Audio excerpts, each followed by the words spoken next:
Breaking news today. Please subscribe and then check notification box to get all breaking news alerts.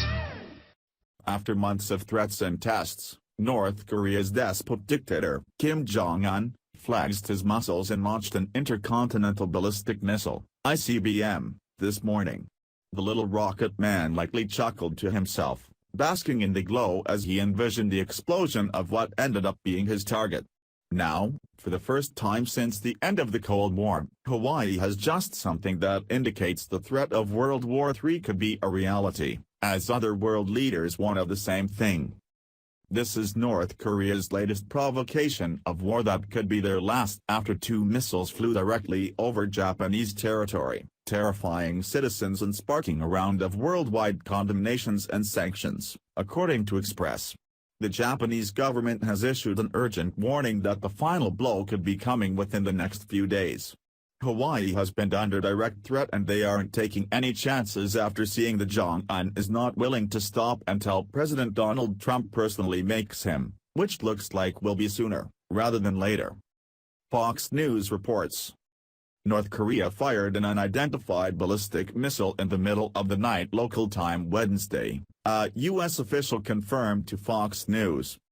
South Korea's Yonhap news agency, which first reported the launch, said the missile flew eastward from the vicinity of Pyongyang toward the Sea of Japan, according to South Korean military officials. The missile launch happened around 3 a.m. in North Korea. South Korea's military has reportedly staged the precision strike missile exercise in response. Japan's Prime Minister's Office for Disaster and Crisis Management Information tweeted shortly after the report, North Korea launched a missile that has the possibility of arriving in the exclusive economic zone, EEZ, of our country, according to a translation. There have been signs indicating Kim Jong-un's regime was planning a missile launch in recent days.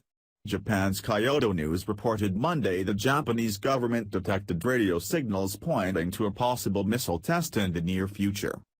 It was only a matter of time before North Korea tried this since Kim Jong-un has been strangely silent for a few months since his last launch in late July. There's no mistaking that what the dictator did was an act of war against Japan, and now it's time for him to pay the price for his actions. Today's launch comes only hours after Hawaii resumed Cold War air and nuclear siren tests after getting word of a pending threat from North Korea. According to Reuters, whaling air raid sirens will be sounded for about 60 seconds from more than 400 locations across the Central Pacific Islands starting at 11:45 a.m. on Friday, in a test that will be repeated on the first business day of each month thereafter, state officials said. Monthly tests of the nuclear attack siren are being reintroduced in Hawaii in conjunction with public service announcements urging residents of the islands to get inside, stay inside and stay tuned if they should hear the warning. Emergency preparedness is knowing what to expect and what to do for all hazards, Hawaii Emergency Management Agency Chief Vern Miyagi said in one video message posted online. He did not mention North Korea specifically.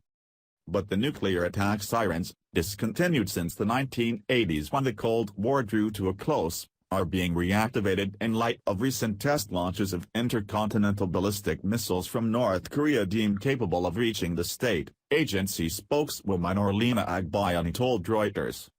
A single 150-kiloton weapon detonated over Pearl Harbor on the main island of Oahu would be expected to kill 18,000 people outright and leave 50,000 to 120,000 others injured across a blast zone several miles wide, agency spokesman Richard Raposa said, citing projections based on assessments of North Korea's nuclear weapons technology. While casualties on that scale would be unprecedented on U.S. soil, a fact sheet issued by the agency stressed that 90% of Hawaii's 1.4 million-plus residents would survive the direct effects of such an explosion. Oahu, home to a heavy concentration of the U.S. military command structure, as well as the state capital, Honolulu, and about two-thirds of the state's population, is seen as an especially likely target for potential North Korean nuclear aggression against the United States. Japan can only take so much and have appeared to have reached that threshold. For how small Kim Jong-un is, He's sure making a huge mistake by playing big boy games. He doesn't want to get into a war with America since we have the best army in the world and could obliterate his country from the planet in a matter of seconds. U.S. Secretary of Defense Jim Mattis stressed that the U.S. is trying to exhaust all diplomatic and economic options to end North Korea's missile program. However, those efforts are wearing out quickly with the persistence of refusal to cooperate from North Korea's leader. It can be difficult to tell when the diplomatic options have been exhausted because your enemy might be sneaky or duplicitous in some way, and it's the responsibility of a country has to try and determine fact from fiction. That's not the case with North Korea, who has been clear about their intentions by coming right out in the open and announcing their plans for a fight.